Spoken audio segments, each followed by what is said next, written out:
ബാറൂക്കിന്റെ പുസ്തകത്തിൽ നിന്നുള്ള വായന. 1-ാം അധ്യായം 1 മുതൽ 21 വരെയുള്ള തിരുവചനങ്ങൾ. ബാബിലോണിലെ സമ്മേളനം. നേരിയയുടെ പുത്രൻ ബാറൂക്ക് ബാബിലോണിൽ വെച്ച് എഴുതിയ ഗ്രന്ഥത്തിന്റെ ഉള്ളടക്കം. നേരിയ മാസെയായുടെയും മാസെയ സെദക്കിയായുടെയും സെദക്കിയ ഹസാദിയായുടെയും ഹസാദിയ ഹിൽക്കിയായുടെയും പുത്രനാണ്. 5-ാം വർഷം മാസത്തിന്റെ 7-ാം ദിവസം കൽദായർ ജെറുസലേം പിടിച്ചടക്കി അഗ്നിക്കിരയാക്കിയപ്പോഴാണ് ഇത് എഴുതിയത്. യൂദാ രാജാവായ യഹോയാക്കീമിന്റെ പുത്രൻ യോക്കാനിയായും ഈ ഗ്രന്ഥം വായിച്ചു കേൾക്കാൻ എത്തിയ ജനവും കേൾക്കെ ബാറൂക്ക് ഇത് വായിച്ചു. പ്രഭുക്കന്മാരും രാജകുമാരന്മാരും ശ്രേഷ്ഠന്മാരും ഉൾപ്പെടെ ബാബിലോണിൽ സൂദ് നദിയുടെ തീരത്ത് വസിച്ചിരുന്ന വലിയവരും ചെറിയവരുമായ എല്ലാ ജനവും കേൾക്കെ ഇത് വായിച്ചു. അപ്പോൾ അവർ വിലപിക്കുകയും ഉപവസിക്കുകയും കർത്താവിനോട് പ്രാർത്ഥിക്കുകയും ചെയ്തു. ഓരോരുത്തരും കഴിവിനനുസരിച്ച് കൊടുത്ത പണം അവർ ശേഖരിച്ചു. അവർ അത് ഷൊല്ലൂമിന്റെ മകനായ ഹിൽക്കിയായുടെ മകനും പ്രധാന പുരോഹിതനുമായ യഹോയാക്കീമിനും അവനോടൊത്ത് ജെറുസലേമിലുണ്ടായിരുന്ന പുരോഹിതന്മാർക്കും ജനങ്ങൾക്കുമായി അയച്ചു കൊടുത്തു. അതേസമയം ബാറൂക്ക് സീവാൻ മാസം 10-ാം ദിവസം യൂദാദേശത്തേക്ക് തിരികെ കൊണ്ടുപോകാനായി ദേവാലയത്തിൽ നിന്ന് കൊള്ള ചെയ്യപ്പെട്ട പാത്രങ്ങൾ എടുത്ത് യൂദാ രാജാവായ ജോസിയായുടെ മകൻ സെദക്കിയ നിർമ്മിച്ച വെള്ളിപ്പാത്രങ്ങളായിരുന്നു അവ.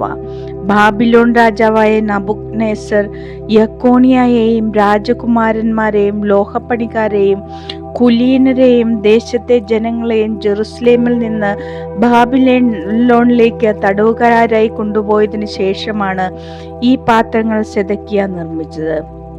അവർ പറഞ്ഞു, ഇതോടൊപ്പം ഞങ്ങൾ നിങ്ങൾക്ക് പണവും അയക്കുന്നു. ഈ പണം കൊണ്ടും ദഹനബലിക്കും പാപപരിഹാര ബലിക്കും ധാന്യബലിക്കും വസ്തുക്കളും സുഗന്ധദ്രവ്യവും വാങ്ങി നമ്മുടെ ദൈവമായ കർത്താവിന്റെ ബലിപീഠത്തിൽ അർപ്പിക്കണം. ബാബിലോൺ രാജാവായ നബൂഖദ്നേസറിന്റെയും അവന്റെ പുത്രൻ ബൽഷാസറിന്റെയും ആയുസ്സിനു വേണ്ടിയും അവരുടെ ഐഹിക ജീവിതം സ്വർഗീയ ജീവിതം പോലെ ആകുന്നതിനു വേണ്ടിയും പ്രാർത്ഥിക്കുവിൻ. ബാബിലോൺ രാജാവായ നബൂഖദ്നേസറിന്റെയും അവന്റെ മകൻ ബൽഷാസറിന്റെയും സംരക്ഷണത്തിൽ ജീവിച്ച് അവരെ ദീർഘകാലം സേവിക്കുന്നതിനും അവരുടെ സംപ്രീതി നേടുന്നതിനുമായി കർത്താവ് ഞങ്ങൾക്ക് ശക്തിയും കണ്ണുകൾക്ക് പ്രകാശവും നൽകും. ഞങ്ങളുടെ ദൈവമായ കർത്താവിനെതിരെ ഞങ്ങൾ പാപം ചെയ്തു. അവിടുത്തെ കോപവും ക്രോധവും ഞങ്ങളിൽ നിന്ന് വിട്ടുമാറിയിട്ടില്ല. അതുകൊണ്ട് ഞങ്ങൾക്ക് വേണ്ടി അവിടുത്തോട് പ്രാർത്ഥിക്കുവിൻ. ഉത്സവ ദിവസങ്ങളിലും നിർദ്ദിഷ്ട കാലങ്ങളിലും കർത്താവിന്റെ ആലയത്തിൽ വെച്ച് നിങ്ങൾ ഏറ്റുപറയുന്നതിനു വേണ്ടി ഞങ്ങൾ അയച്ചു തരുന്ന ഈ പുസ്തകം വായിക്കണം. തെറ്റുകൾ ഏറ്റുപറയുന്നു. നിങ്ങൾ പറയണം, നീതി നമ്മുടെ ദൈവമായ കർത്താവിൻ്റെതാണ്. യൂദയിലെ ജനവും ജെറുസലേം നിവാസികളും നമ്മുടെ രാജാക്കന്മാരും പ്രഭുക്കന്മാരും പുരോഹിതന്മാരും പിതാക്കന്മാരും ഉൾപ്പെടെ ഞങ്ങൾ എല്ലാവരും ഇന്നുവരെ ലജ്ജിതരാണ്. എന്നാൽ കർത്താവിന്റെ സന്നിധിയിൽ ഞങ്ങൾ പാപം ചെയ്തു. ഞങ്ങൾ അവിടുത്തെ അനുസരിച്ചില്ല.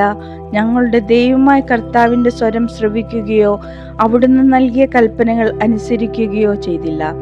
ഈജിപ്ത് ദേശത്ത് നിന്ന് ഞങ്ങളുടെ പിതാക്കന്മാരെ കൊണ്ടുവന്ന നാൾ മുതൽ ഇന്നുവരെ ഞങ്ങൾ ഞങ്ങളുടെ ദൈവമായ കർത്താവിനെ അനുസരിക്കാത്തതും അവിടുത്തെ സ്വരം ശ്രവിക്കുന്നതിൽ ഉദാസീനരും ആണ്. തേനും പാലും ഒഴുകുന്ന ഒരു ദേശത്തിന് അവകാശികളാകാൻ വേണ്ടി ഞങ്ങളുടെ പിതാക്കന്മാരെ ഈജിപ്ത് ദേശത്ത് നിന്ന് കൊണ്ടുവന്ന നാളിൽ തൻ്റെ ദാസനായ മോശ വഴി കർത്താവ് അരുളി ചെയ്ത ശാപങ്ങളും അനർത്ഥങ്ങളും ഇന്നും ഞങ്ങളുടെ മേൽ ഉണ്ട്.